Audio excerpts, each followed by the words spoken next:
Officers, मुझे कहने में कोई हर्ज नहीं होगा कि जिस तरह से वो क्रिटिकली इंजर्ड हुए और उसके ऊपर भी बाद में सियासत की गई। इस पर सियासत करने की ज़रूरत नहीं है और स्पेशली मीडिया के लोगों की भी हमें ज़रूरत है।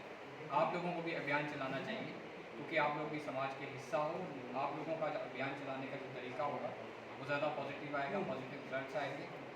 स्कूल्स के अंदर जाने की ज़रूरत है, इसके ऊपर हमें कैंप्स लगाने की ज़रूरत है, अवेयरनेस प्रोग्राम बनाने की ज़रूरत है, J&K पुलिस को आगे रहने की ज़रूरत है, उनकी भी हेल्प की हमें ज़रूरत है।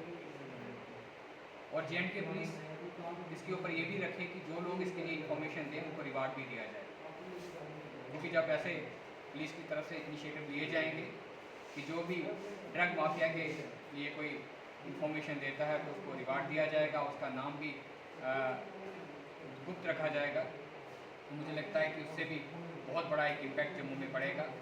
लेकिन बहुत सारी जगहों पे लोग पीछे रहते हैं, जो इन्फॉर्मेशन देते हैं बाद में उन्हीं के ऊपर शिकंजा कसा जाता है, क्योंकि वो कहीं ना कहीं वो चीज़ लीक हो जाती है कि फलाने इंसान ने इस ग्रोह के लिए इन्फॉर्मेशन दी थी। वो चीज़ नहीं होनी चाहिए।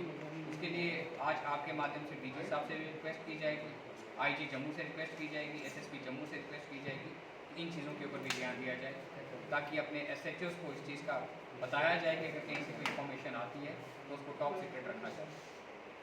जहाँ तक मेडिकल की बात की जाए, जब कोई बच्चा इस नशे को ले लेता है और शुरुआत उसकी बड़े छोटी क्वांटिटी से होती है उस बच्चे की, और बाद में पेरेंट्स को भी पता नहीं चलता कि उनका बच्चा किस रास्ते पे चल रहा है।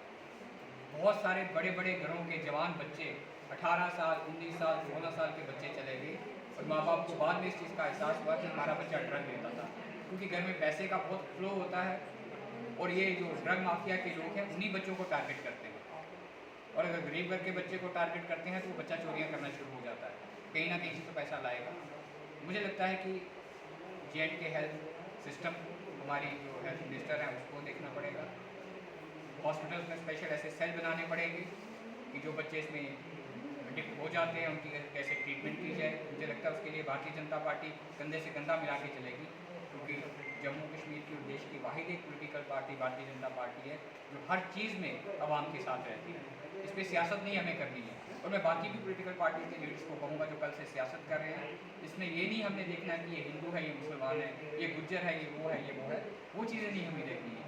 जो इंसान ये कारोबार, काला कारोबार कर रहा है, कोई भी हो, पुलिस को उसके ऊपर शिकंजा कसना पड़ेगा और हम लोगों को पुलिस का साथ देना पड़ेगा, तभी इस महामारी से हम नजात पा सकते हैं। अभिजीत जी ये उपाध्यक्ष है, उस पर भारतीय जनता पार्टी क्या क्लैरिफिकेशन देगी, क्या जवाब देगी? देखिए, अगर कोई ऐसी बात है, कोई अगर गलत काम करता है ना, तो उसकी फिर पार्टी किस वजह से तो कोई गलत काम नहीं करेगा। गलत काम इंसान अपनी वजह से करता है। जिस तरह से अभी हमने नशे की बात की कि किसी का धर्म विशेष नहीं होता, गलत करने वाला गलत करता है। अब ये जो आप बात करते हैं इसके ऊपर तो मुझे अभी तक इसकी कोई जानकारी भी नहीं है, लेकिन अगर ऐसा कोई गलत काम किया है तो कड़ी से कड़ी कार्रवाई करनी चाहिए। कई पूरा सोशल मीडिया फैला चुके हैं और पूरा सोशल मीडिया का वॉल्स इस बात से भर चुका है कि वो भारतीय जनता पार्टी के रियासी मंडल के उपाध्यक्ष हैं और उनका हिस्सा होकर जहां भारतीय जनता पार्टी कहती है कि नशे से वो चोरी करी हो, जहां लोगों ने उन्हें पकड़ लिया।